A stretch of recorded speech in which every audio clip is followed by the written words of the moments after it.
to the Retirement Fund Trauma Center. This is where the intense, dramatic music begins. Good health.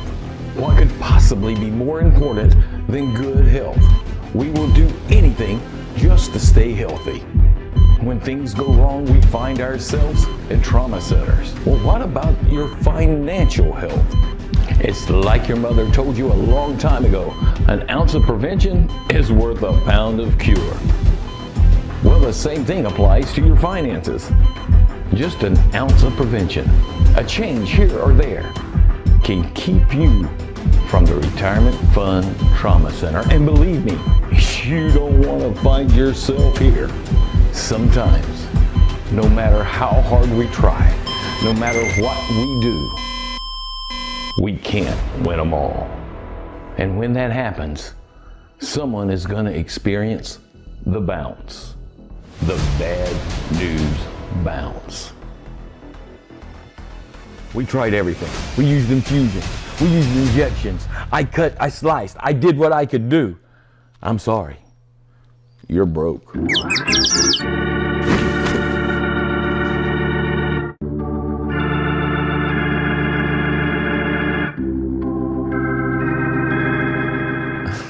Tips and tricks to keeping your finances healthy. That's what we're going to be looking at just a few minutes right here. Lee Hopper of the Hopper Group in Raleigh is going to give a presentation. So sit back and relax, because the last place you want to find your finances, your checkbook, is in here. Hi, I'm Richard Rogers, Executive Director for the North Carolina Retired Governmental Employees Association. Welcome to our webinar. Today we're talking about tips and tools for financial health in retirement. This webinar is only one in a series of webinars that we are sponsoring for you, our retirees. And remember, if you want to see any of this webinar or any of our other webinars, you can just go to ncrgea.com and click on the tab YouTube, and all of our webinars and videos will be at your fingertips. Today, Lee Hopper will give you some tips and good advice on how to best manage your finances in retirement. Lee is a financial advisor from Hopper & Associates, based here in Raleigh. He has been a financial advisor since 1995 and has graciously offered his time today to provide some tips and tools you may find useful in assisting you to maintain your financial health. Lee will be taking questions after his presentation from our YouTube chat. We will try to get to as many of those as we can and how much in the time we have. So thanks for joining us and enjoy the program. Lee, take it. Hi, I'm Richard Rogers. Hi, my name is Lee Hopper. I'm with Hopper Financial Group. I certainly appreciate the opportunity to come and discuss some financial tools and financial health in retirement that you might be thinking about as a retiree of the association. I want to do just a couple of short things up front, just some housekeeping ideas that we need to just kind of get across. We've got a plethora of people that are on today, and I just want to make sure that in setting up this information and putting together this slideshow, that I am giving you a pretty much a 50,000 foot look at what financial needs are at retirement and some things that you might want to consider if you walk away from this today that you might not have thought about in the past. So I can't answer specific questions because there's such a variety of different investment types, but I would be glad at the very end will be my credentials and my telephone number and my email and my website. I encourage you to go to that. If you have questions that you might have that you don't want to kind of ask on this forum, you could certainly go to that and email me, call me. My office with COVID is doing a ton of Zoom calls. I would love to talk with you more about stuff, but I just want to make sure that we're not going to get overly specific today, because it would be hard to be able to get all that in. That's a lot of information that we'd be talking about just for retirement alone in a 30-minute period. So I just wanted to make sure that we kind of covered that to begin with. But what I wanted to start with, and what I generally start with, is something that is I think surprising. I just went on the internet and Googled some statistics of retirement. Now, this is a broad range because it's coming from Google, and so it's pulling data from all over. And I just wanted to give you some ideas of what retirees are thinking about right now if you're a retiree in 2021. Probably more than likely you're thinking about if you had your COVID shot or not. But outside of that, what are some other things that you might have on your mind and you might be considering? Right now, as it stands, nearly 7 out of 10 retirees have no plan at all for retirement planning. So they have nothing in writing. They have no roadmap. They have nothing to be able to say, this is what's going to happen when the day comes, or if the day has already come. For a lot of you, the day has come. You've already walked through that door. You've already said, I am going on and I'm moving on to a new job. I'm going to retire with the state. 7 out of 10 people don't have any idea of what they're going to be doing with that.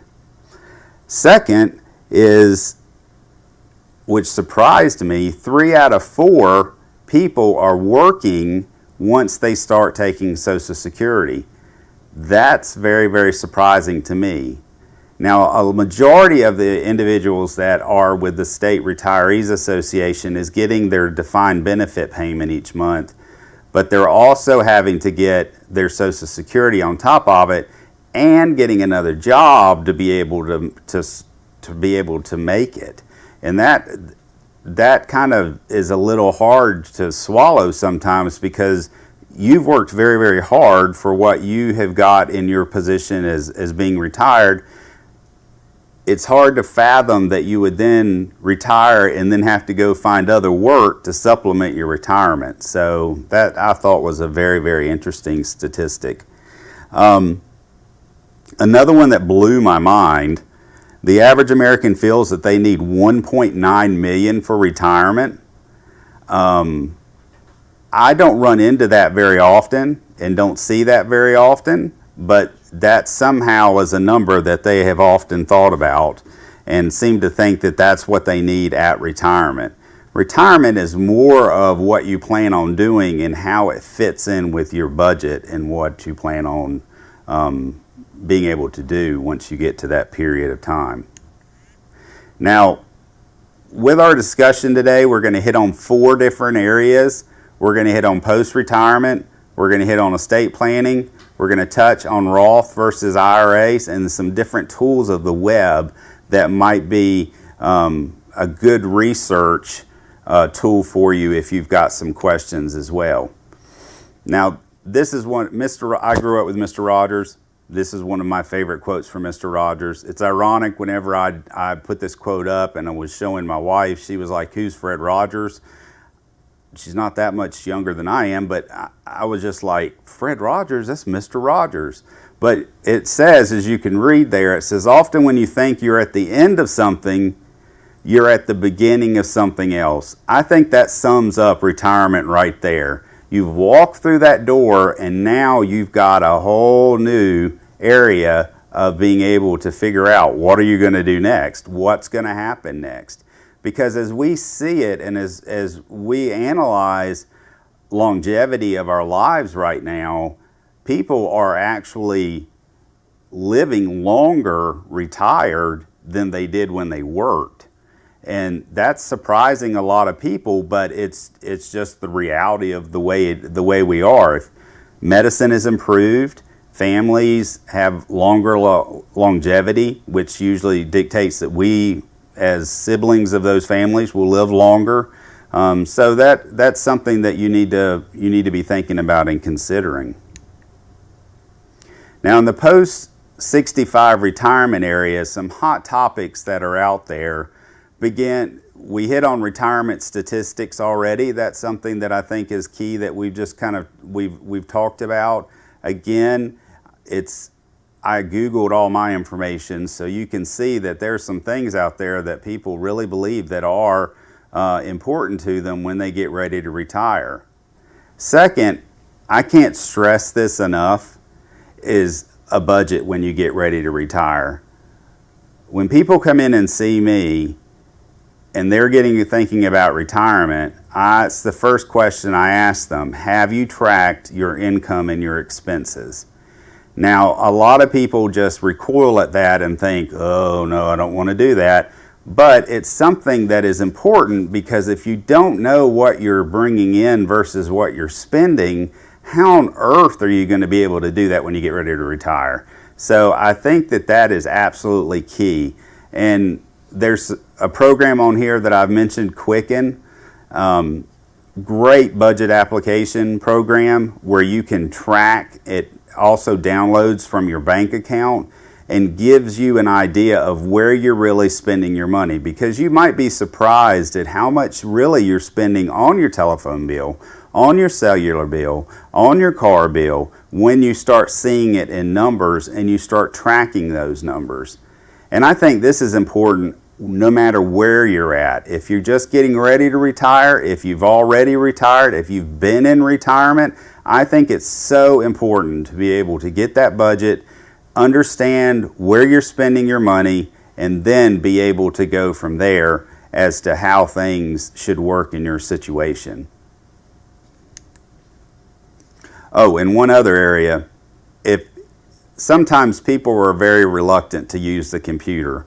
I've not seen that with the plethora of people that have signed up for this course, but I have seen it in my practice that people sometimes just don't want to use the computer. One of a very popular way of being able to budget is to do what's called the envelope approach. And if you're on a fixed income, so you know that you're getting your income from the state, you know you're getting your income from Social Security, you just put all that into different envelopes. What I mean by that is, on one envelope you would say house payment. On another envelope you would put car payment. On another envelope you would put groceries.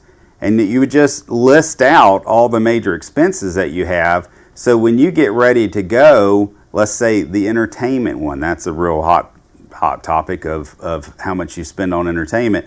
When you get ready to go out and go somewhere, you can look in your envelope and you can physically see, okay, I have $15 left.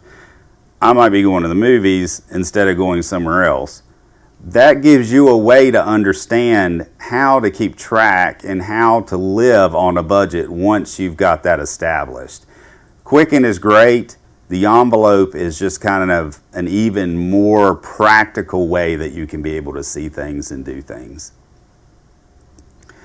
Next, real hot topic. Currently, as it stands, you have got your Medicare. If you're retired, you've got your Medicare, and then you've got your state retiree supplemental insurance.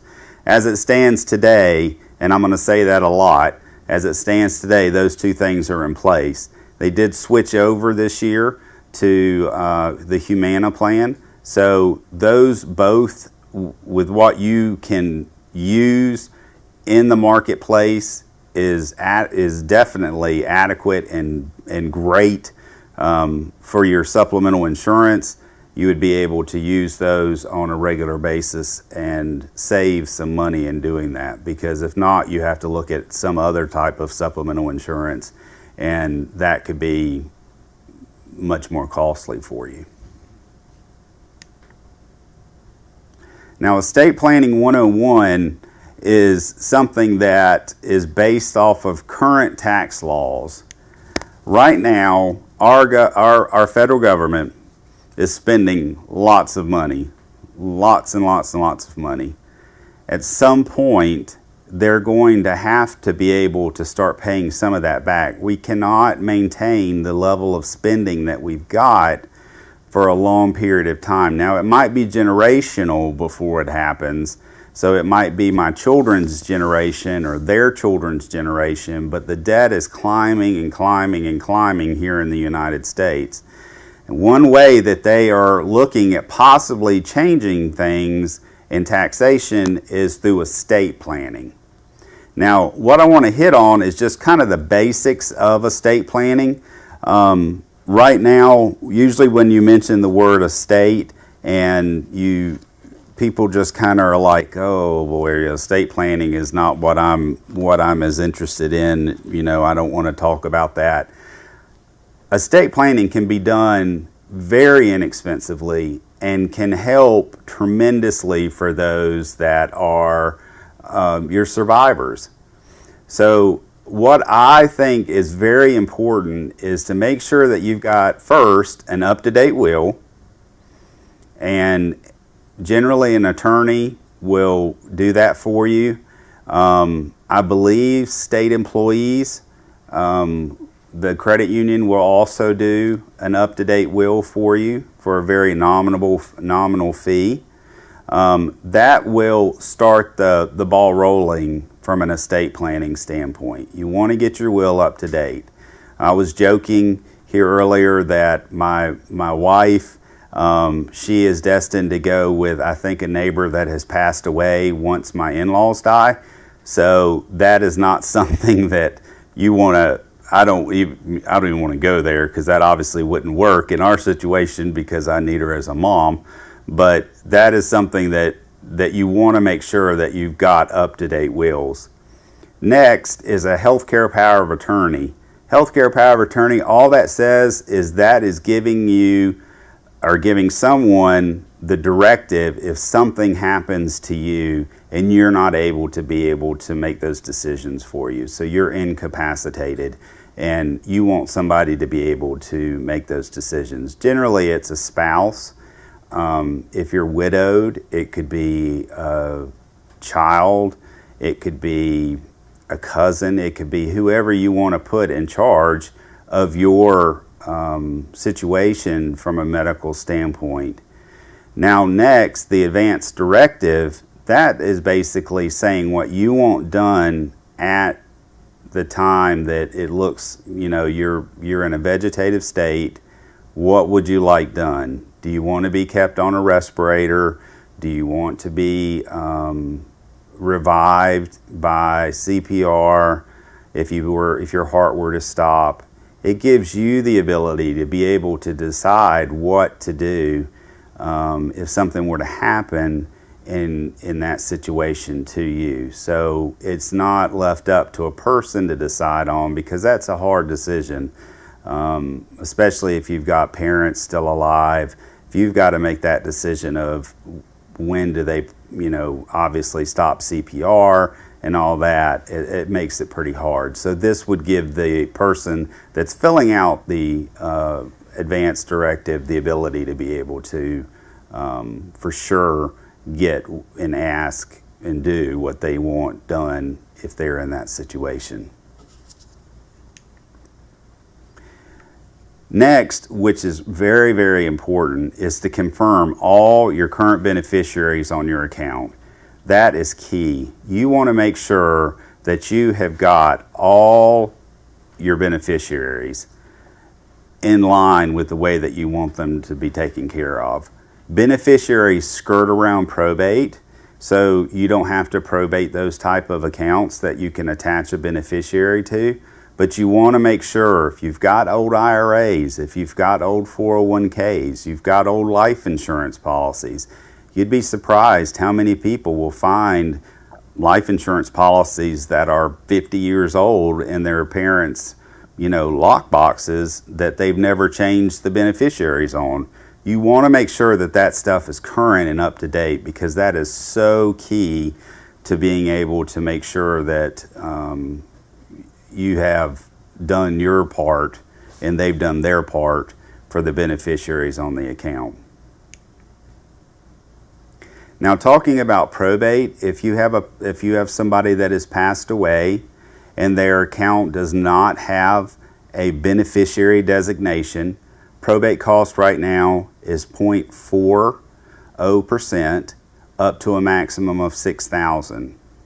Now, you do get an exclusion, and it's kind of a number that wasn't completely set with what I found in my research. Right now, it's between 20 and 30,000. So if you've got a loved one that's got an estate between those amounts, generally you don't have to pay probate on that amount. So you wouldn't pay 0.4 on the 20 to 30 amount. That would actually give an exemption for that. And you could do a very quick probate situation where you just do it, and then from there you don't have to run an ad, and you're able to be able to take care of the probate situation and file the will very, very quickly. But that's the key to be thinking about. Any account that does not have a beneficiary on it, you want to make sure that you can update that beneficiary. And if not, you want to make sure that if you can add a beneficiary, that you do that. Now, federal estate tax issues as it stands today is your estate needs to be $11.7 million per person, and they're going to tax you at a rate of 40% above that 11.7. Generally, that doesn't affect a whole lot of people, but for those that it does affect, I certainly recommend that you get into a good estate planning attorney if this is in your situation where you've got an estate that large, and do some things, because you can do a lot of things through trusts and other types of things that are out there that would be able to save your family from having to pay that 0.4 or that 40% basically on anything over 11.7. There is some talk that I have heard that they might be reducing that number down from 11.7 because they're needing revenue with the federal government. At one point it was at 2 million. It's gone all the way up to 11.7.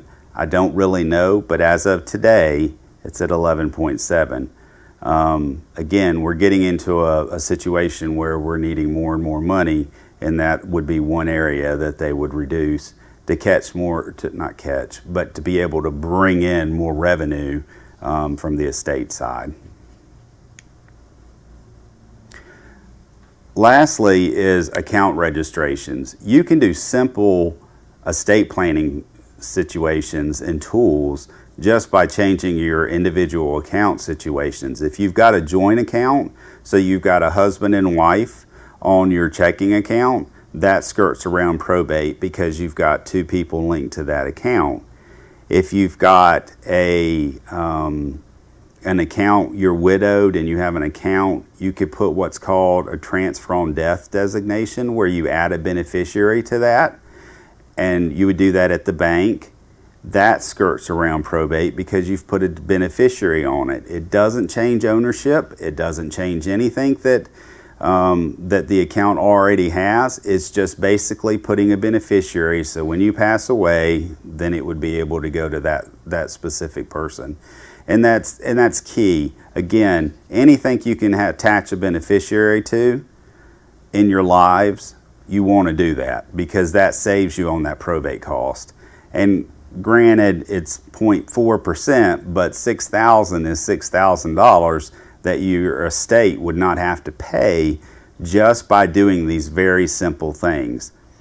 Now, real estate doesn't count in probate unless it's considered a business and you own a business interest in it, but anything else you can put into either these transfer on death accounts, or you can do living trusts. Those are extremely popular, where you're able to put stuff into those accounts, and then when you pass away, it immediately goes to your beneficiaries. Again, because there's a beneficiary, it skirts around probate. So it's a great way to be able to do estate planning that won't cost you an arm and a leg, and very, very easy to do.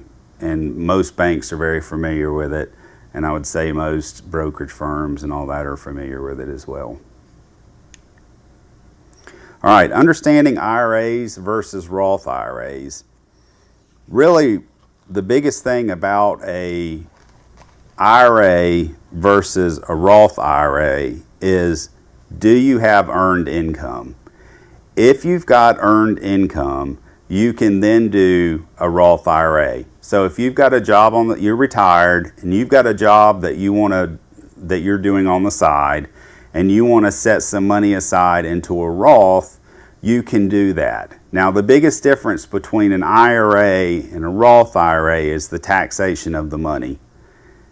IRAs you can put money into as long as you're not already contributing through a retirement account at another job or something like that, and you can deduct it at that point. There is a phase-out scale, which I would go into more detail for those that were interested. But you put money into an IRA, you're able to deduct it on your 1040 on your tax return. If you put money into a Roth IRA, you do not get the deduction of being able to put the money into the account, but when you pull the money out of the account later on, you don't pay tax on it. So again, the biggest difference is the taxation. IRA, you're going to pay tax when you pull that money out because you got a tax break as it's going in. Roth IRA, you will not pay any tax on the money coming out because you did not get a tax break going in. The biggest thing though is you've got to have earned income. You've got to have some type of job earning some type of income to be able to put money into a Roth IRA. We've hit on the deductibility of it. If you're putting money into a 401k already, you more than likely would not be able to put money into an IRA and deduct it. Just to give you, that example, a Roth, you could possibly put money into a Roth if you've got that earned income and be able to put it in that way. Rollovers into an IRA or conversions into a Roth. I like simplicity when I am dealing with IRAs, and I like to be able to have everything to where it's very easily manageable if something were hit. If I was hit by a bus, that's the example I always use at my house. If I got hit by a bus, would my wife have a clue of what's going on in my situation, in our situation? I like to simplify things as much as possible. So IRAs you can combine, and IRAs can be spread all over the place, or 401ks can be spread all over the place. You can combine it into one IRA and have it as one IRA, and it'll be a lot easier to keep up with. So I certainly think that that's a very smart thing to do, is to combine that. Now, converting to a Roth, again, we have to flip back. Do you have earned income? The benefit of being able to convert to a Roth is you can take IRA money and then convert it to Roth money. Problem is you have to pay tax in the year in which you do that. So if you, for example, have a $25,000 IRA, you decide you want to convert it to a Roth, depending on how much money you've made that year, you've just added $25,000 worth of income to that retirement, or to that your income for taxes. You could end up paying more to be able to convert it over to a Roth. So I don't see that as much. At one point, we could actually move the taxes over 3 years, but they took that away from us. So I don't see a whole lot of conversions of Roths anymore. I run across a few, but not anywhere near as much because of the tax situation, and they've just taken that away from us. They really want the income in the year in which you roll that or convert that. The money does grow tax-free in both a Roth and in an IRA. So if you've got your money invested in whatever, really the Roth would be the basic umbrella, as I like to describe it. It would be the top of the umbrella. It would be considered what the account name would be, and then all the different investments you have down the arm of that umbrella would be how your money is distributed. How that money grows, no matter if it's in an IRA or in a Roth, it's going to be growing at tax-free, and you're not going to get a 1099.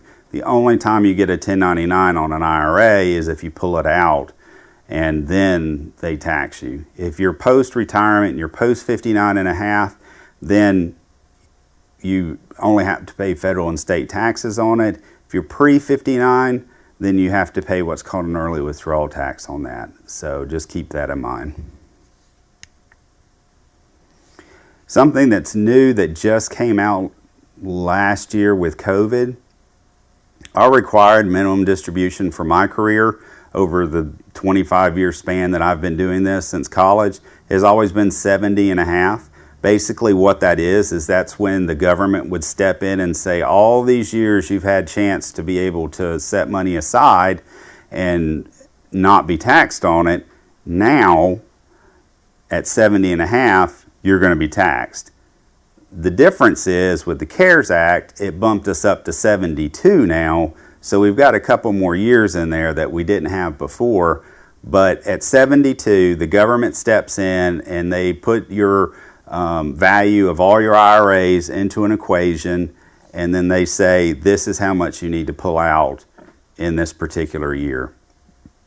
Your IRAs calculate that for you based off of the prior year in value, so you would be able to know. They use a government formula to be able to come up with that. I mean, it would fill up a whole slide if I used it, but I can definitely, if you have questions about RMDs or having to take money out, it's a pretty easy process to be able to decide, you know, this is how much it's going to take and this is how much I'm pulling out of that. You can have several types of IRAs and Roth IRAs. You can have them based on the bank, where the banks offer money markets or savings accounts or brokerage accounts through the bank, or you can have it on a broker side where they offer brokerage accounts and trading accounts and mutual funds. It's completely up to you. I'm not here today to give you one versus the other is better, but I'm certainly here to say that you can have any type of account really, as long as it's some type of investment account, either in savings, money market, anything that you desire, to be able to do a Roth or a regular IRA. All right, tools on the web. I just wanted to give you some ideas of what I use on a regular basis. One is I'm a big fan of Google. I love Google probably more than I should love Google, but you want to make sure that you get information from a source. IRS.gov, you go to a particular source, it looks kind of iffy. You might want to find somewhere else that you would want to look to make sure that the information that you're getting is correct. I always recommend look at the date. Some of the information that's on the web is out of date, and in our industry it's changing all the time, so you want to make sure when you're doing any type of internet search that you're looking at the most current information that's out there. My website is updated daily, so my website is listed here at hopperfinancialgroup.com. You can certainly visit that. There's a plethora of things on there, calculators, there's videos, there's newsletters, there's information about my firm. Everything on there I think is a good resource for you to be able to look and see what's out there, and that might answer your questions in regards to some more of the specific type of questions that you might have. It also has a whole section of calculators, and the calculators are credit card debt. That's a huge thing right now. Credit card debt is humongous. It gives you an idea of if you paid off in a certain period of time at a lower interest rate, how quickly would you pay that card off? That's key to be able to have that information. There's also mortgage refinancing. Interest rates are at an all-time low right now. I don't think they're going to go any lower than what they are. I think interest rates are pretty much set at a very low rate, and I think that now if ever you were going to refinance, I think now would probably be the time to be able to do it. Generally, what I think is a wise thing is if you can get at least 1% less to be able to refinance, that always is a starting point for you. You definitely want to look at getting a fixed interest rate right now. Please don't get variable, because as interest rates finally start to go up at whatever point that is, the interest rates on your loans are going to go up as well. And you just don't want to be stuck in that situation where your interest rate's going up and it could just completely blow up your whole budget. Car affordability is also on there. That just gives you an idea of what kind of car you can afford based off of the value and based off of what down payment. It'll give you an amortization schedule to see how quickly, if you put an extra $100 on your car, how quickly you'd be able to pay that off. You know, at right now at retirement and later, you want to have as little debt as possible. So if I encourage you to do as much as you can to try to streamline your situation down to as little debt as possible. That's key, because debt can just grow, and it can exponentially grow when it starts compounding. And if you're paying just the minimum, it just keeps growing and growing and growing and growing and growing. And it just can be a nightmare. So my recommendation is to try to have as little debt as possible when and at retirement. There's also an RMD calculator on there for you that you can plug in the amount of your values. You would want to use your year-end values from last year, plug those amounts in, and then that will give you a ballpark of how much you need to pull out of your retirement account for this year. All right, well, that was my presentation in a nutshell. I think we've got some questions now. Yeah. Let me make sure. There I am.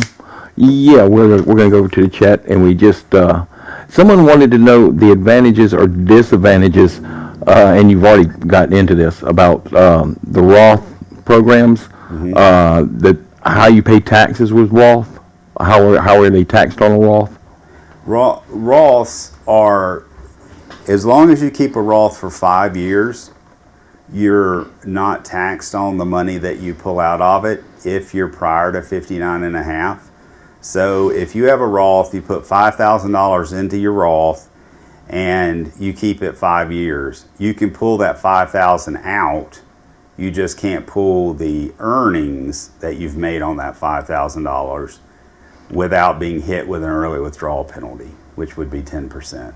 So you would be able to, you have the ability to be able to get into a Roth at 59 and prior to 59 and a half if you would like to do that or needed to do that. Nice thing about Roths is you're not required to do a required minimum distribution. So you do not have to take any money out of your Roth, and it can actually jump from generation to generation. So it'll say I have a Roth, I pass away, leave it to my children, they have the Roth, they can turn around and leave it to their children. There is no taxation to it because the tax has already been paid on it. So it's a great savings tool, and really the taxation on it is very limited unless you pull it out in that earlier period. Okay, here's another great question. I love this one. Right. Is there a way to calculate how much money is enough to retire? The $1 million question. You never heard it before, huh? No, not at all. Probably daily I hear this question. The rule of thumb that I generally will give people that I'm meeting with is 60% of what your income is today, in today's dollars, is what I would recommend for having enough to be able to retire. Now, saying that, some people don't want to sit on their front porch staring at their neighbor in a rocking chair.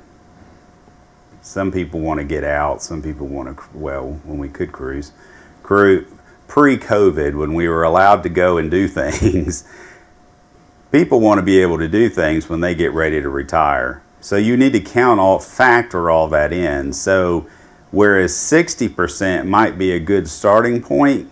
You might want to say, I think maybe 75% would be a better amount that I think I need when I get ready to retire to be able to do the things that I want to do. Because again, I'm asked this all the time. What I want to do at retirement could be completely different than what somebody else wants to do at retirement, and you just want to make sure you take that into account. But a good rule of thumb is 60% of what your current income is. You can start with that, come up with that number, say, how does that work and fit into could I live off of that? And if my house is paid for and I have no debt, is that a good number to go with? If that doesn't work, then you need to probably bump that up some to be able to cover the difference. Well, we have unleashed the beast. The questions are coming hot and furious right now. All right. Okay. Does retirement count as earned income? No. Earned income is earned income. So, money you work for. Right. That you're paying Social Security and Medicare on. So if you're not paying Social Security and Medicare on, which generally you're not paying out of an IRA because you've already paid Social Security and Medicare on, it would not be considered earned income. Okay. Is there any way to put a beneficiary or POD on my house? No. You could put your house in what's called a living trust.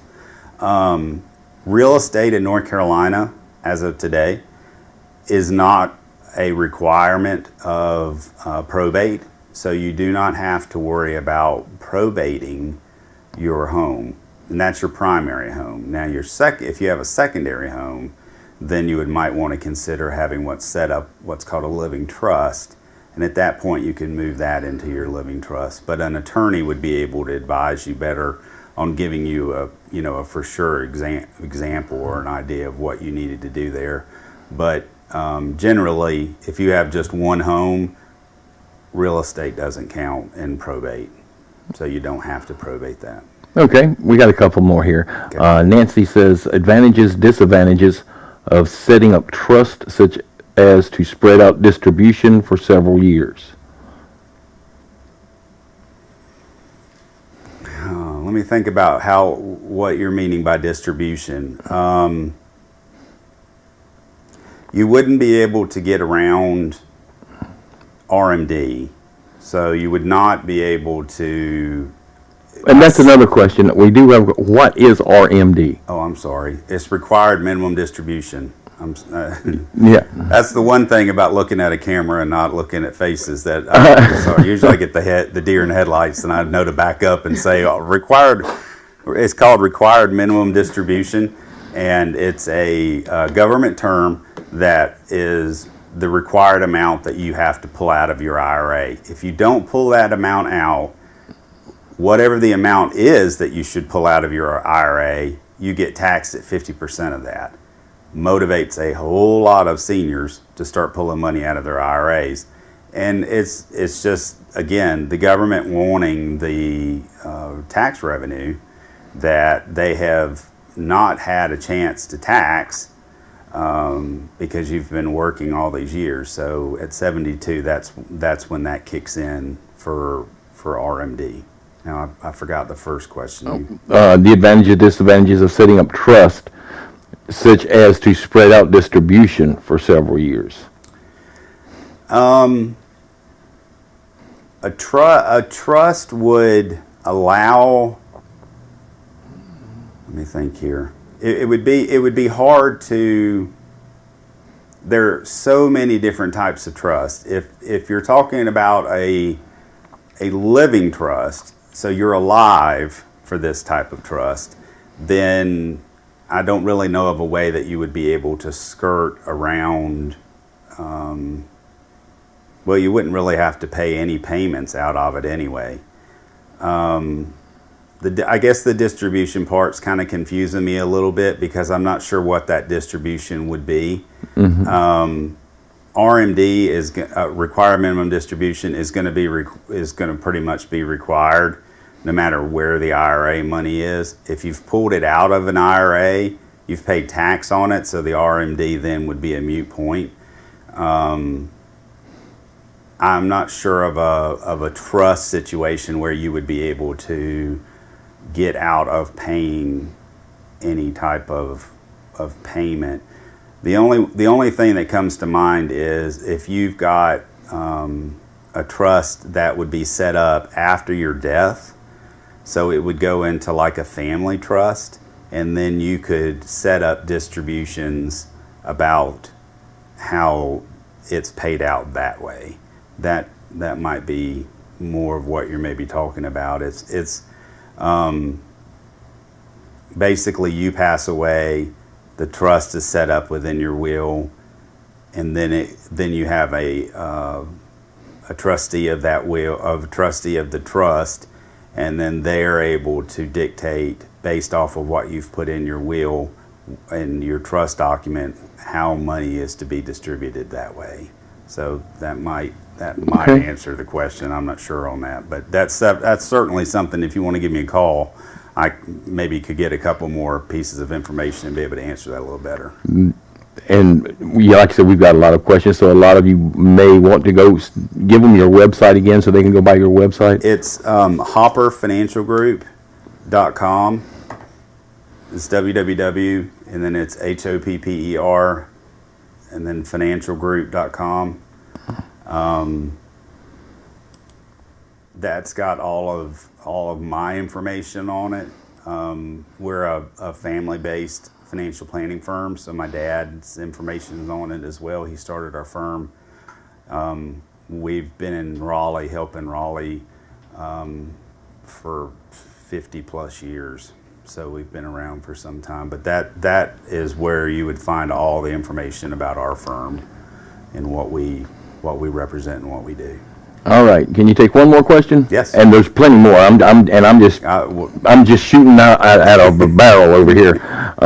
What are the advantages and disadvantages of beginning Social Security payments at age 62 versus full retirement age?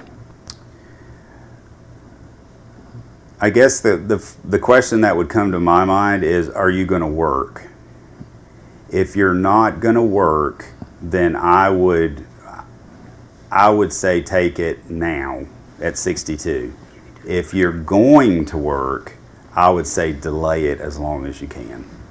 Because what we always say, it's better to take it now.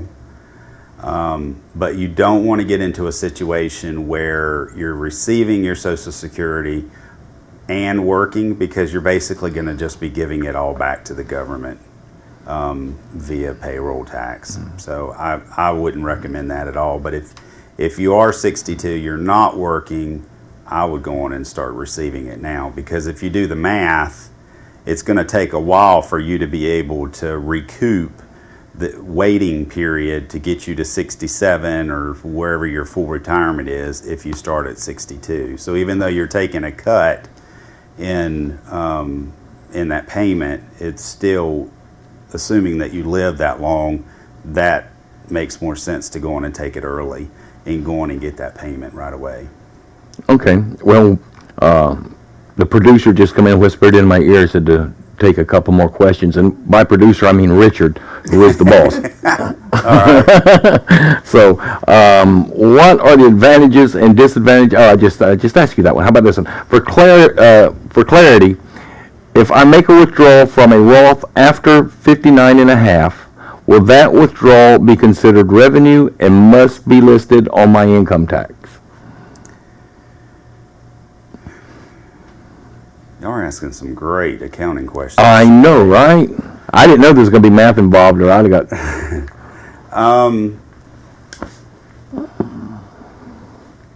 And I'm trying to think of the new 1040 to see if you would list it on there. It would not be included in your overall gross income because it's not taxable to you, and you're over 59 and a half. My gut feeling would say no. You would not.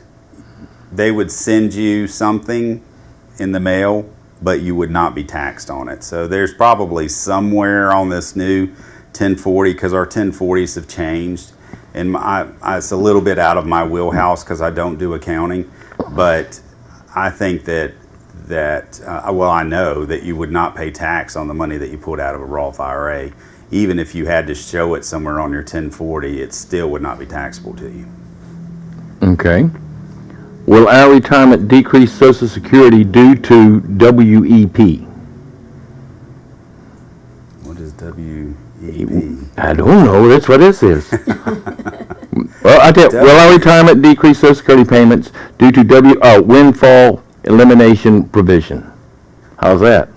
Thank you for typing that in, whoever did that. The way I understand that is that, yes, I believe that it would.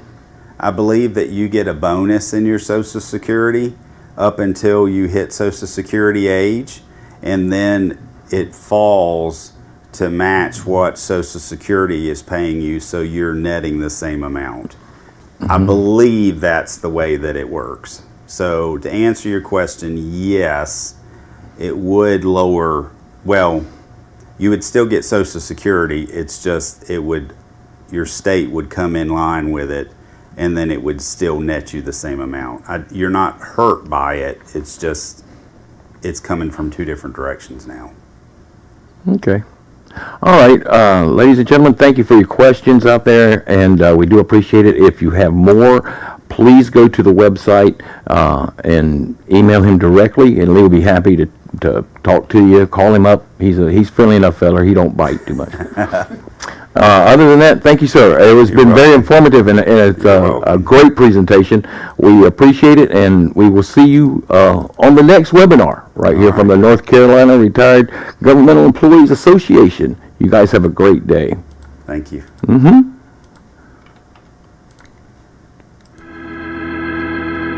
We're clear.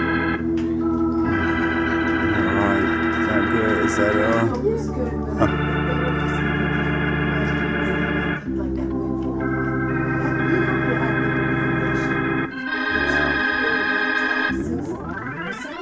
Hi, and welcome in to the Retirement Fund Right. Trauma Center. This is where the intense, dramatic music begins. Good health. But isn't that, What could but that's the possibly case be though, more isn't it? important Don't they give than you good an health? increase?